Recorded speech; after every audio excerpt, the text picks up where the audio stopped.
जय मसीह के दोस्तों।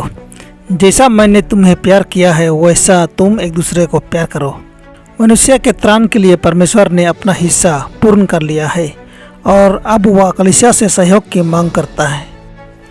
एक तरफ तो मसीह का लहू सत्य का वचन और पवित्र आत्मा है और दूसरी तरफ नाश होने वाली आत्माएं हैं। प्रत्येक मसीह के शिष्य का कर्तव्य है कि लोगों को लाए कि वे स्वर्गीय आशीषों को ग्रहण करें।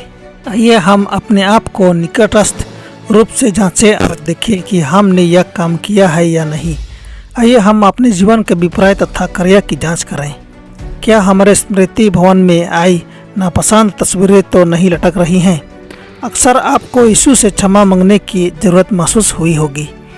आप उसके प्यार व दया पर लगातार आसरा रखते रहे होंगे, तो भी क्या आप भावना को जिसे मसीह ने आपकी ओर प्रकट किया दूसरों की ओर प्रकट करने में असमर्थ रहे?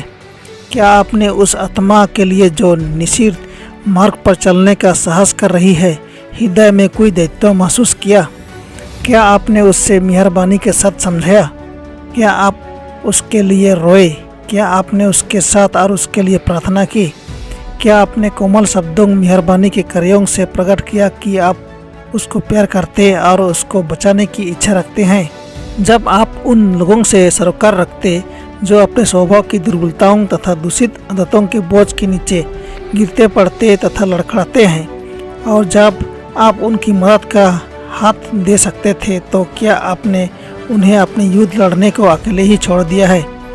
क्या आप घोर प्रलोभनों में पड़े हुओं को एक और छोड़ के दूसरे ओर नहीं निकल गए, जबकि दुनिया उसके संग सहानुभूति दिखाने को तैयार खड़ी रही कि उनको शैतान के जाल में फंसाए?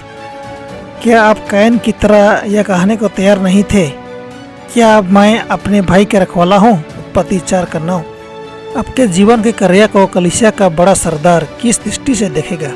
जिसको अपने लहू में खरीदे हुए प्रत्येक आत्मा कीमती है, वह उनकी और आपकी इस लापरवाही पर जो सत्य मार्ग से भटक रहे हैं किस भाव से दृष्टि करेगा? क्या आपको डर नहीं है कि जिस प्रकार आप उनको छोड़ दे रहे हैं वह भी आपको छोड़ देगा? निश्चय जानिए कि उसमें जो परमेश्वर के गृह का सच्चा रखवाला है प्रत्येक लापरवाही को ध्यान दिया। निश्चय जानिए कि उसमें जो परमेश्वर के गृह का सच्चा रखवाला है प्रत्येक लापरवाही का ध्यान देता है।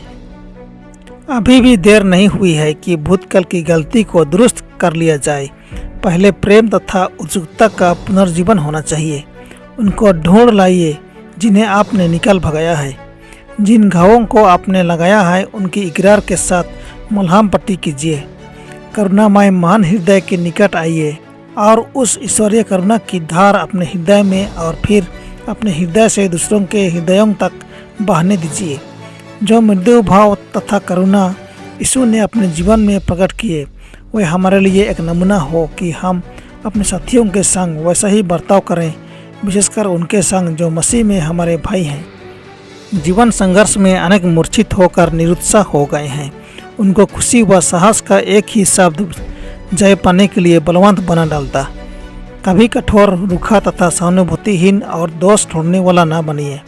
कभी ढाढ़स दिलाने वाला तथा आशा सृजन करने वाला शब्द कहने का अवसर न चुकिए।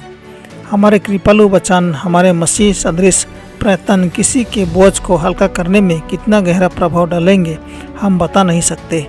नम्रता, कोमलता तथा प्रेम के बिना विजयगामी का किसी तरह उद्धार नहीं किया जा सकता।